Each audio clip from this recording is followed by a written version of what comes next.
I am Ferdinand Marcos, and I am the President of the Republic of the Philippines. I stand today on behalf of 110 million Filipinos.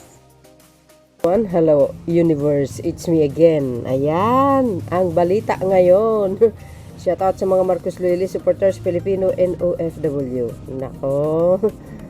Ano ta ngayon? 2026 pa lang. Nag-announce na si Sara Duterte. Natatakbo siya sa 2028. Abo, grabe, antindi. Nag-announce siya, natatakbo siya sa 2028. May paninira pang kasama. Di ba? Sabi po niya dito guys, sabi ng Inquirer, ako si Sara Duterte, tatakbo bilang Pangulo ng Pilipinas. Agay! Vice President Sara Duterte on Wednesday announced that she will run for President in 2028. Grabe. Ang aga-aga. Ang aga-aga. Sige nga, tingnan nga natin. Abangan nyo guys yung Kalye Sorbe ko. Sino kaya ang mga pantapat nito? Not now, kasi maaga pa. Pero siya, wala siyang pakialam sa problema ng bansa. Ang importante, tatakbo siya. Kasi maraming umaasa sa kanya Siyempre, isa na rin yan, ang bansang Chikwa. Diba? Dahil kung siya ang uupo, sigurado wala nang ano dyan sa West Philippine Sea. Tatahimik na. Diba? Kaya mag-ingat tayo mga kababayan maaga pa lang. Alam na natin kung sino dapat iluklok.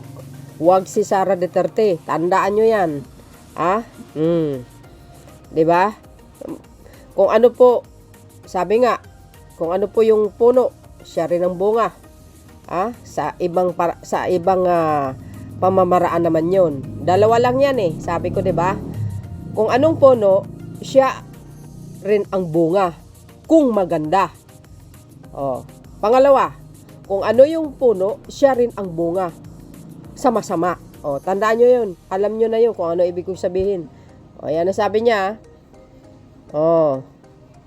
Ayan kasi nag-press con siya kanina. Hindi gano'n naman importante. Pero ito, i-share natin para naman kahit papano ma-inform ang sambayan ng Pilipino na tatakbo siya. At alam nyo, makapaghanda kayo kung sino ang dapat nauupo sa susunod na administrasyon. Di ba? Alam po natin. Ingatan po natin ang bansa natin, guys. Tayong mga Pilipino ang siyang kailangan ang magprotekta sa bansa na ito. Kasama na siyempre ang Pangulong Marcos Jr. dyan dahil pinagtanggol niya yan, yung soberenya ng bansa. Mga kababayan, ibalik natin ang tapang at malasakit para sa Diyos. May pa-Diyos-Diyos ka pa sa bayan at para sa bawat pamilyang Pilipino. Ako si Sara Duterte, tatakbo bilang Pangulo ng Pilipinas. Sabi niya, Vice President Sara Duterte, 2028. Abangan po rin natin ang impeachment laban sa kanya. Tatakbo siya sa pagkapangulo na wala naman po siyang achievement bilang Vice Presidente. Ito sa nakikita ko, sa observe ko guys, kahit sino sa inyo, wala namang alam ito kundi puro paninira sa Marcos administration 'Di ba? Pupunta sa ibang bansa, hahawak ng mic. Sino ang topic? Si PBBM. Walang kwentang pamumuno. Tapos sinabi niya pa, kung hindi daw siya, hindi daw mananalo si Pangulong Marcos Jr. What? Talaga ba? Hindi naman siya kilala Hindi kilala si Sara Duterte guys. Binoto ko ito dahil kay PBBM. Sa mga Marcos Loyalist, binoto nila dahil kay Pangulong Marcos Jr. Dahil siya ang katandem niya. Yun lang po yun. Diba? 32 million ang votes nito. Yung excess nun, mga DDS. Ang mga DDS, hindi binoto si Pangulong Marcos Jr. kaya 31 million lang. Oo, totoo yun. Hindi talaga binoto si PBBM ng mga DDS. Pero look, 31 million ang votes ni Pangulong Marcos Jr. Kung may DDS man lang, bilang lang sa kamay. Pero actually, talagang kumbaga, binuhat ng Marcos Loyalist si Sara Duterte kaya nanalo yan. Bakit nasabi ko yan? Remember guys, 2016, pumunta yung papa niya sa Ilocos Norte para hingin ang Marcos loyalist para iboto si Digong. Tandaan nyo yan. Magkano ang votes ni Digong? 16 million na time na yon. Yung panahon na yon. Magkano ang nakuha ni Pangulong Marcos Jr., Vice President? 14 million. 'Di ba? You see, doon pa lang dinaya lang talaga siya as in kaya hindi nanalo sa pagka-vice presidente. Yung votes ni Digong 16 million. Correct me if I'm wrong. Sabihin mo na lang ang 14 million Marcos loyalist. Yung excess nung boto ni Digong, mga DDS. Totoo yun. Malakas ang Marcos since pa. Sus Marios. Ang Duterte walang loyalist, pero ang Marcos mayroon. 1965 pa. Lumubo na po yan. Sus Marios. Kayo naman. Sa Quezon City nga, yung Caravan puro pula. Walang ang kulay green. Ang lakas loob niya magsalita. Tingnan niyo yung mga nagko-komenta. Halo-halo. Sabi po na inquirer to Sabi dito, tinawanan lang maaga pa sa alas 4. Those who don't seek the position is the one fit for the role. Dynasty pa more. Sabi pa dito guys. Tingnan natin. Mag-pass sana ng law ang Congress na hindi pwedeng tumakbo sa office ang may mga pending cases at record ng korupsyon soon. Dapat lang kailangan yung impeachment maitutuloy. Dapat ituloy yan. At mapapanugot dapat si Sara kung saan niya nilagay. Yung confidential fund na yun. Saka isa pa, mabigyan ng hustisya yung pagbanta niya sa Pangulong Marcos Jr. na patayin. Saka si Lisa, saka si FL Lisa, saka si dating Speaker Martin. Dapat mabigyan ng hustisya yun. Di basta-basta yung ganong klaseng mga banta. Delikado ang buhay ng Pangulo Kunwari, na-shock ako. Yan. Too early for campaign. Yes! Kaya nga naglilibot yan sa buong mundo. She's campaigning for 2028, guys. Hindi na tayo nagtataka kung nag-a-announce niya. Nako, kahit hindi siya magsalita, tatakbo yan. Kayo naman, tatakbo bilang presidente ng National Institution for Mental Patient. Agay! Believe talaga ako kay BP Sara dahil sa dami ng problema ng bansa, nagawa pa niyang dagdagan. Ang tagal pa ng 2028. Kaya nga, ang aga niya. With script pa. Hindi niya po maidiretso na sasabihin yung sinasabi niya. Kailangan pa ng script. Alam nyo guys, hindi talaga pwedeng maging Pangulo si Sara. Bakit kanyo? Kulang sa ito knowledge. Lack of knowledge. Wala siyang skills. Wala siyang abilidad. Wala siyang magandang idea. Ang magandang idea mayroon sa kanya yung panggugulo paninira. Nagsisikan demotion yung mga galamay niya sa social media.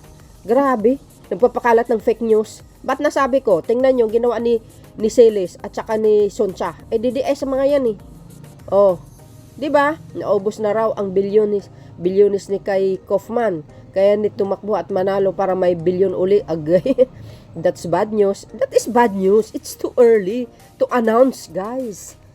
Dapat nga tumulong siya sa problema ng bansa. Si PBBM lahat, karga niya, kasama ang kanyang mga gabinitis. Si Sara nasaan? Puro lakwat sa.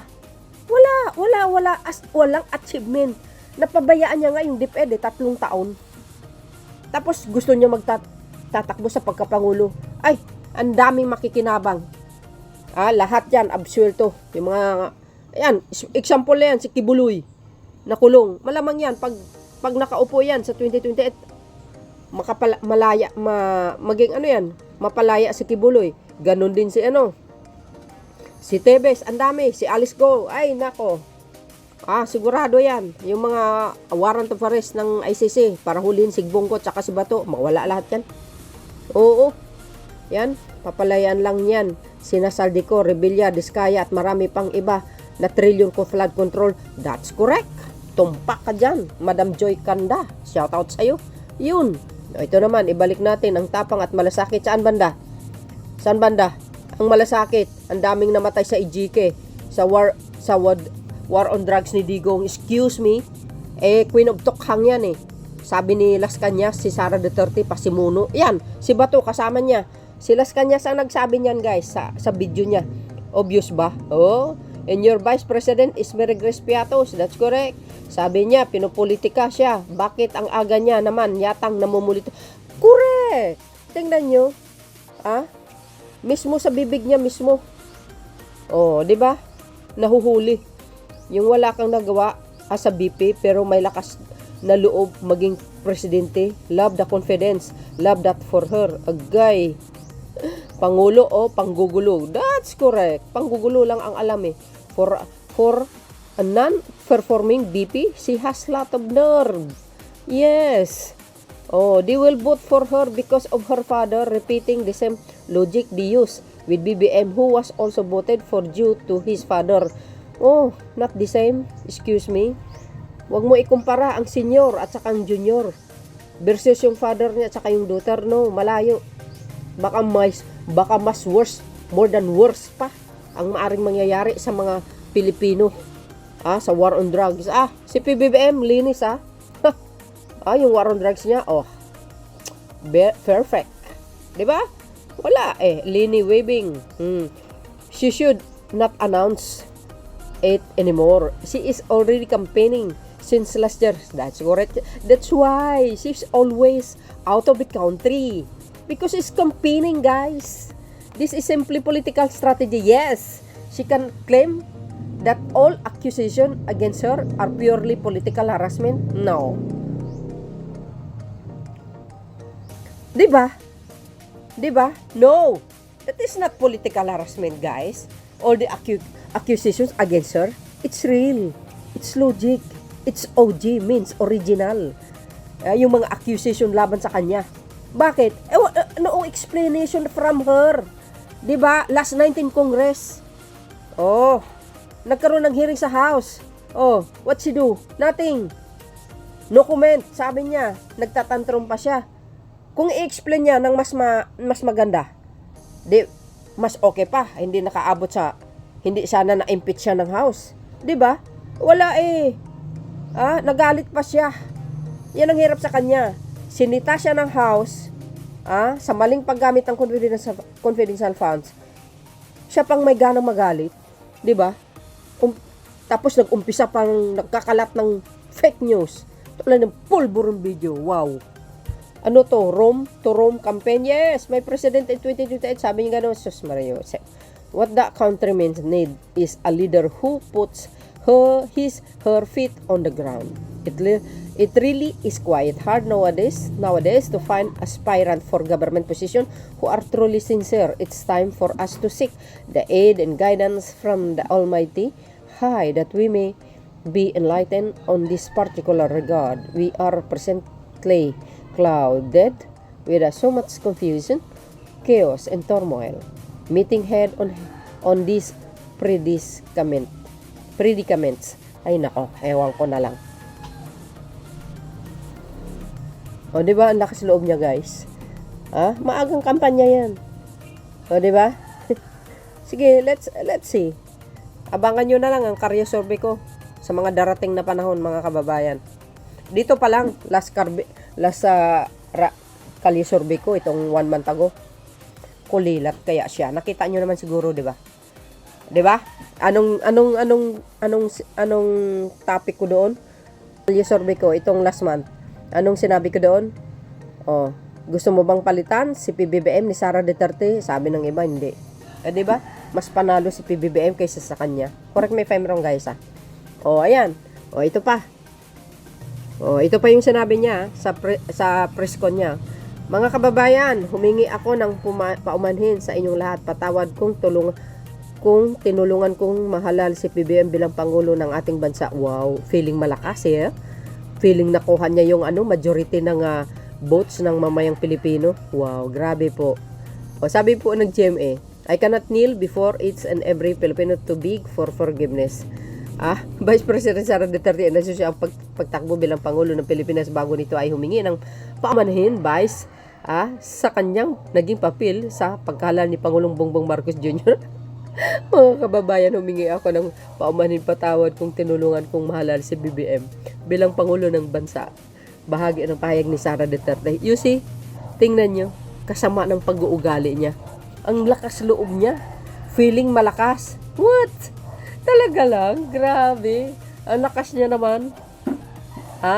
Sa darating na 2028, maging maingat tayo guys, huwag kayong masisilaw sa mga pera. Magkakabayaran ng votes buying yan. Maniwala kayo. Totoo yun. Dito sa pagmumuka nito, walang katiwa-tiwala. Kawawa ang mamamayang Pilipino. Kawawa ang bansa. Remember, malaki ang may umaasa talaga sa kanya. Tuwang-tuwa ang China pag manalo yan. Kasi malaya na naman babalik dito yung mga smuggler, mga chikwa. Yung pugo, baka babalik pa yan. Yung soberenya natin, baka matuluyan pa yan. Di ba sabi ni dating Associate Chief Justice Carpio, isinuko ni Digong ang ayungin sa China. Ano yung secret agreement? Sige nga. Ay, nakaw. Maging maingat kayo, guys. Ito, maagang kampanya yan. Parang feeling ko, next year ang eleksyon. Ay, malayo pa yung 2028, 26 pa lang tayo ngayon. 3 years more.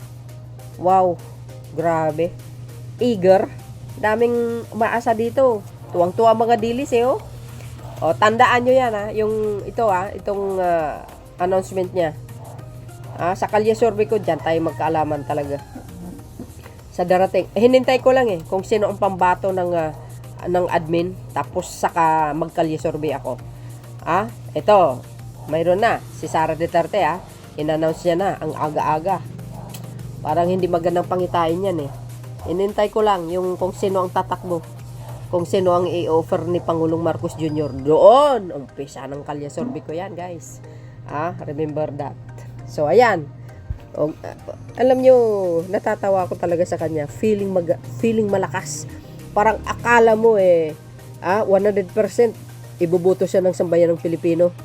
So, kung talagang malakas ka, bakit yung rally nyo nilalangaw? Ilang beses kayo nagrarally para patalsikin ng Pangulong Marcos Jr. Ba't hindi kayo nagwawagi?